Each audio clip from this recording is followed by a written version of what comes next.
Wow movies Tamil சேனல்ல இருந்து நான் அபிராமி ஆனந்தன். இன்னைக்கு நான் புதுசா ஓடிடியில் வந்திருக்கக்கூடிய 3 த்ரில்லர் படங்கள், ஒரு கிரைம் த்ரில்லர் படத்தை கொண்டு வந்திருக்கேன்.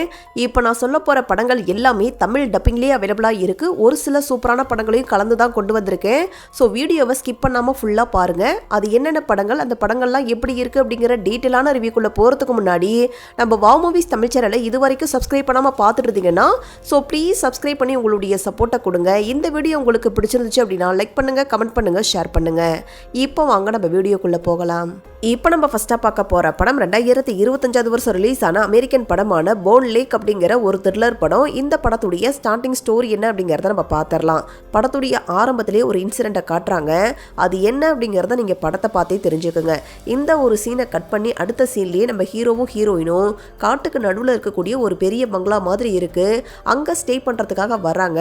நம்ம ஹீரோவை பொறுத்த வரைக்கும் இதுக்கு முன்னாடி ப்ரொஃபஸராக இருந்து இப்போ அந்த வேலையை விட்டுட்டு கதை எழுதலாம் அப்படின்னு சொல்லி ஒரு தனிமையான இடம் வேணும் அப்படிங்கிறதுக்காக தான் இந்த வீட்டை புக் பண்ணிட்டு அங்கே வந்திருக்காங்க.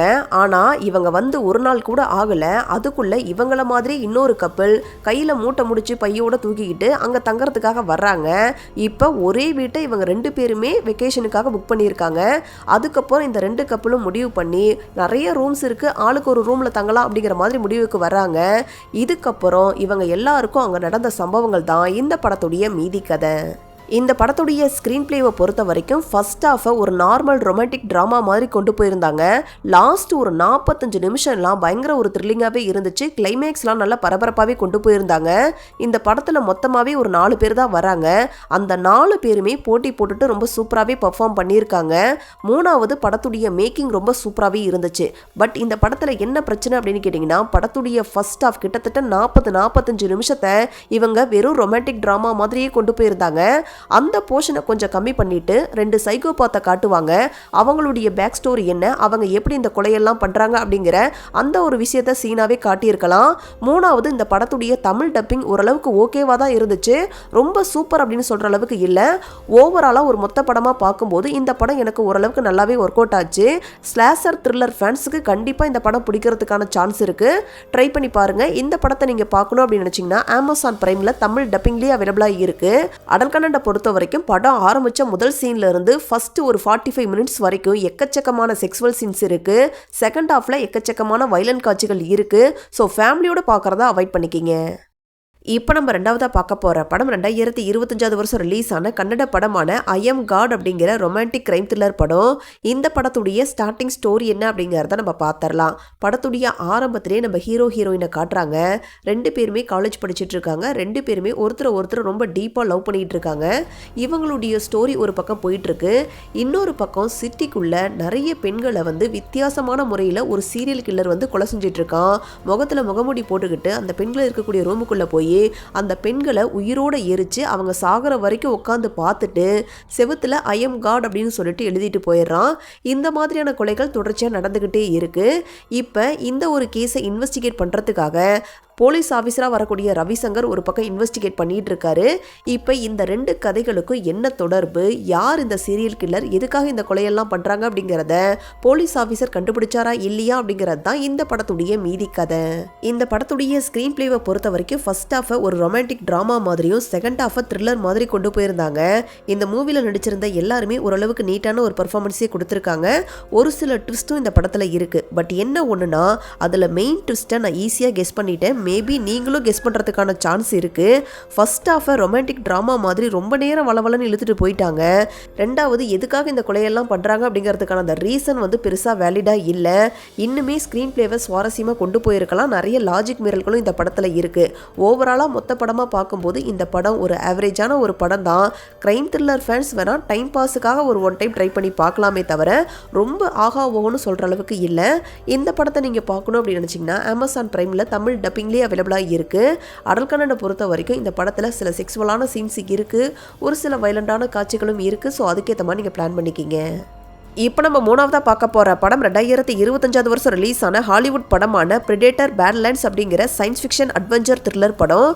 இந்த படத்துடைய ஸ்டார்டிங் ஸ்டோரி என்ன அப்படிங்கறத நம்ம பார்த்துடலாம். படத்துடைய ஆரம்பத்திலேயே ஒரு பிளானட்டை காட்டுறாங்க. அதுல ஒரு பிரெடேட்டர் இனம் வாழ்ந்துட்டு இருக்காங்க. அந்த இனத்தை சேர்ந்தவர் தான் நம்ம படத்துடைய ஹீரோ. நம்ம ஹீரோவுக்கு ஒரு அண்ணன் இருக்காங்க, அப்பா இருக்காரு. அப்பா தான் அந்த இனத்தையே ஆண்டுட்டு இருக்காரு. நம்ம ஹீரோவுடைய அப்பாவுக்கு ஹீரோவை சுத்தமாவே பிடிக்காது.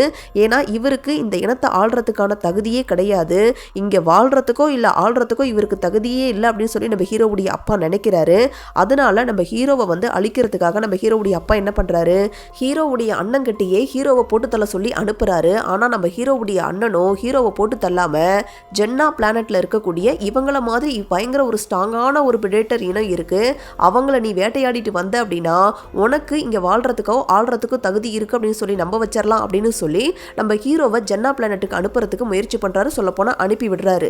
இந்த ஒரு விஷயம் தெரிஞ்சு நம்ம ஹீரோவுடைய அப்பா ஹீரோவுடைய அண்ணனை போட்டு தள்ளிடுறாரு. அந்த டைம்ல நம்ம ஹீரோவால பெருசா எதுவுமே பண்ண முடியல. இப்ப நம்ம ஹீரோ அந்த ஜென்னா பிளானட்டுக்கு போறாரு. அங்க போனதுக்கு அப்புறம் நம்ம ஹீரோவுக்கு என்னென்ன மாதிரியான சம்பவங்கள்லாம் நடந்துச்சு அப்படிங்கிறது தான் இந்த படத்துடைய மீதி கதை. பிரெடேட்டர் அப்படின்னாவே இது வரைக்கும் நம்ம வில்லனா தான் பார்த்திருக்கோம். பட் இந்த படத்துல பிரெடேட்டர் தான் ஹீரோவாவே காட்டியிருக்காங்க.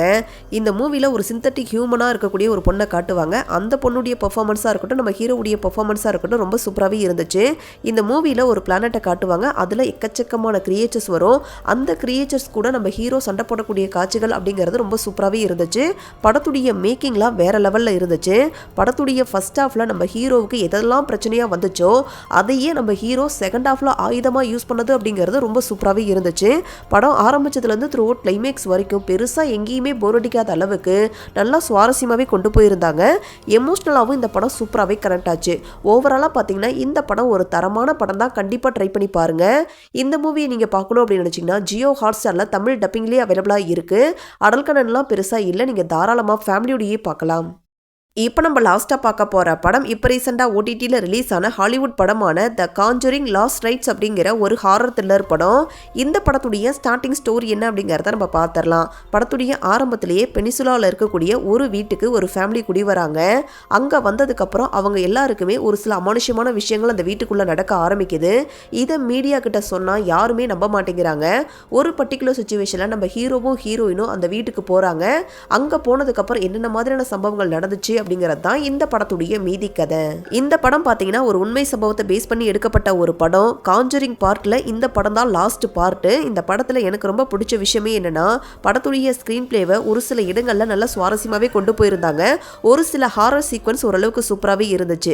பட் என்ன ஒரு பிரச்சனை அப்படின்னு கேட்டிங்கன்னா இதுக்கு முன்னாடி வந்த காஞ்சரிங் பார்ட் அளவுக்கு இதில் ஹாரர் சீக்வன்ஸ் சூப்பராக ஒர்க் அவுட் ஆயிருக்கா அப்படின்னு கேட்டிங்கன்னா அதுதான் கிடையாது.